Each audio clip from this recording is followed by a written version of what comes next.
Alain Lamassoure, bienvenue, bonjour. Bonjour. Merci d'être ici alors que dans quelques heures, à Bruxelles, le Parlement européen va se prononcer et on en parlera dans un instant. L'équipe d'Angleterre de foot a perdu hier soir. Son sélectionneur a démissionné. Il s'en va sans attendre. Est-ce que David Cameron doit en faire autant ? Oui, c'est ce que le général de Gaulle avait fait en 1969 quand il a perdu un référendum. David Cameron a été désavoué par son peuple et donc, je dirais l'élégance et puis la règle démocratique aurait voulu qu'il démissionne. Mais il n'est pas comparable au général de Gaulle. Est-ce que vous pensez que Cameron est un grand stratège ?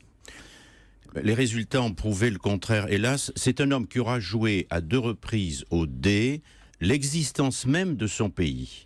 Il y a 2 ans avec le référendum sur l'indépendance de l'Écosse, qu'il a gagné d'extrême justesse, et cette fois-ci avec un référendum sur l'appartenance de son pays à l'Union européenne. Après avoir pendant 10 ans critiqué tous les jours l'Union européenne, tout d'un coup changé à 180 degrés de position et en vanter les mérites, ça n'a pas suffi à convaincre ses concitoyens. Dans quelques instants à Bruxelles, aujourd'hui le Parlement européen va donc prendre position avant le Conseil européen. Vous êtes député européen, qu'est-ce que vous allez dire ? Nous allons dire en substance que le départ de la famille européenne, et c'est comme ça que nous avons conçu l'article 50, l'Union européenne c'est une famille de peuples.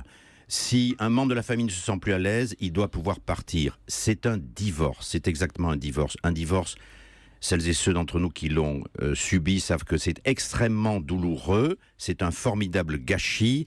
Tout ça, ce sont des termes diplomatiques. Qu'est-ce que vous allez dire ? Non, c'est pas diplomatique. Cameron et à son équipe Nous allons dire il faut négocier les conditions du divorce le plus rapidement possible et pour ça, commencer tout de suite. C'est notre intérêt, à nous Européens, mais c'est encore plus l'intérêt du Royaume-Uni. Les 73 députés britanniques du Parlement européen, est-ce qu'ils vont faire leurs adieux ?